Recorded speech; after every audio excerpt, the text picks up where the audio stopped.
papa Jean-Daniel et moi maman Evelyne, à toi qui nous rends visite pour cette deuxième échange sur la vie avec Jésus. La dernière fois, papa, tu nous avais annoncé 3 vérités apprises dans la Bible. Et est-ce que tu peux nous les rappeler? Tout à fait. Alors, c'est très important pour moi.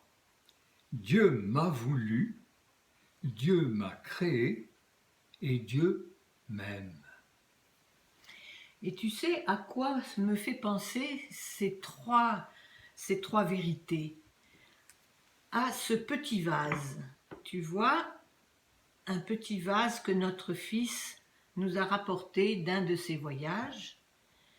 Et il a la particularité d'être pointu à la base, ce qui fait qu'il est extrêmement instable.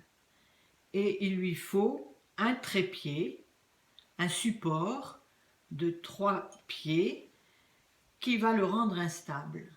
Et pour moi, qui va le rendre stable.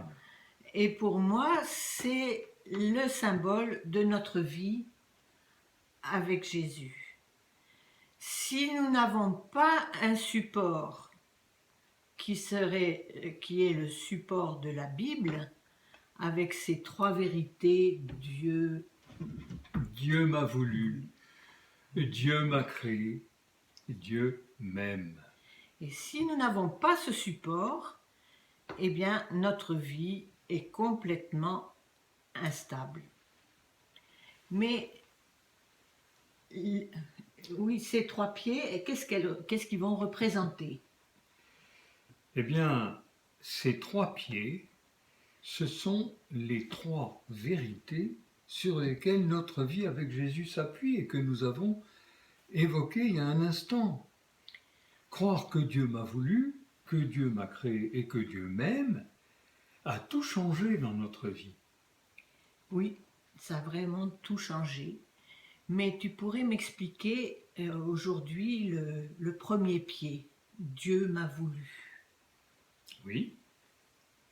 Alors au début, dans la Genèse, Dieu dit « Faisons l'homme à notre image, à notre ressemblance ».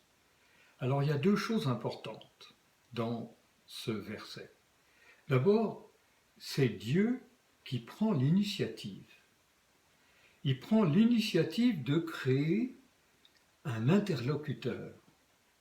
Alors, à son image, une image, ça peut être quelconque, statique, et c'est pourquoi la parole nous dit à notre ressemblance. Dit Dieu, Dieu dit à notre ressemblance.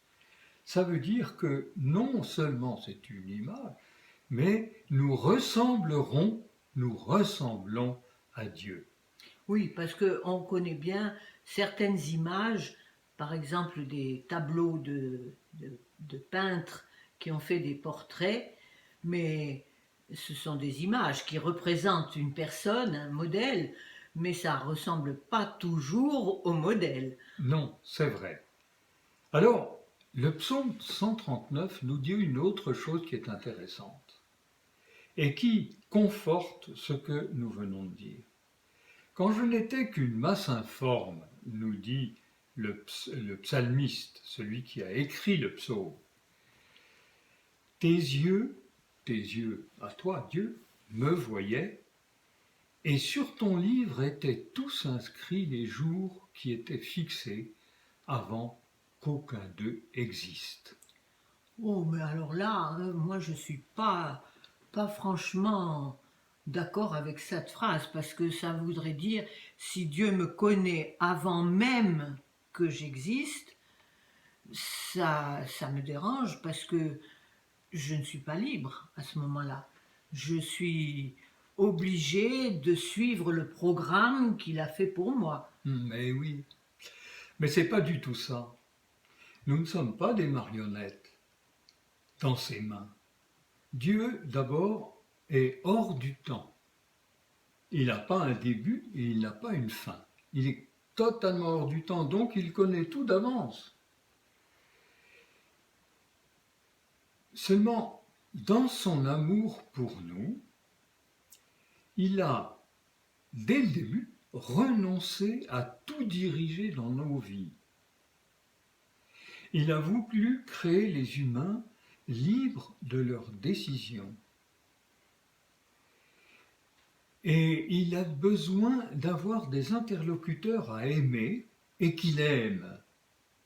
Comme un père avec qui ses enfants. dialoguer comme un père avec ses enfants, exactement. Mais il nous a voulu quand même responsables, parce qu'il n'y a pas de liberté sans responsabilité. Il nous a voulu responsables de nos choix de vie. C'est ce qu'il nous fait comprendre finalement en nous disant, en projetant de nous faire à son image, à sa ressemblance. Si nous devons lui ressembler, on ne peut pas être des marionnettes qu'il manipulerait, on ne pourrait pas dialoguer avec lui, on serait un peu ses esclaves.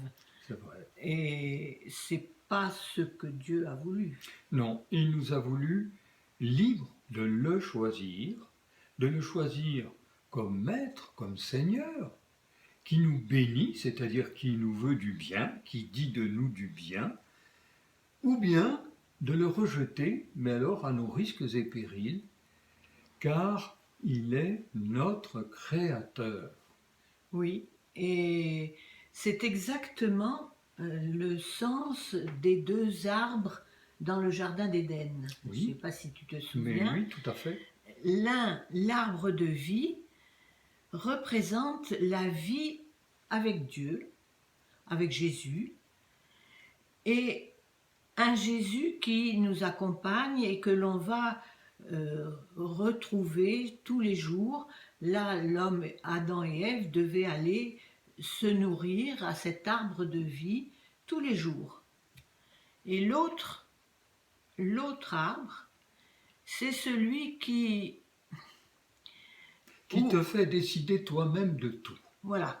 Et puis qui me fait croire que je suis indépendant. Alors voilà, c'est ça qui est grave. Et qui me fait, en fait, m'éloigner complètement de Dieu. On subit et on cause tous les malheurs du monde en s'éloignant de Dieu. Tu vois, maman, me savoir voulu de Dieu m'a donné une grande valeur. Je ne suis pas le fruit du hasard, d'un hasard aveugle, et sourd à mes besoins. Mais je suis le fruit d'un projet spécial de Dieu, comme chacun, comme toi, tu l'es aussi, comme toi, tu l'es aussi. Un projet spécial, celui de me faire participer à son œuvre, et son œuvre qui est bénédiction du monde. C'est quand même fantastique. J'ai l'assurance que ce Dieu d'amour qui m'associe à son œuvre ne laissera pas tomber son projet. Il le conduira jusqu'à sa fin, jusqu'à une vie éternelle pour nous deux, pour toi. Quelle merveille! Et tu m'as bien expliqué là maintenant ce pied de notre trépied de vie. Et maintenant, j'ai hâte de connaître les deux autres pieds. Eh bien, Dieu m'a créé et Dieu m'aime. Eh bien, ce sera pour nos prochains entretiens. À bientôt, toi qui nous as visités. Rappelle-toi, Dieu t'a voulu qu'il te bénisse et qu'il te garde dans sa paix. Au revoir. À la prochaine, si tu le veux bien.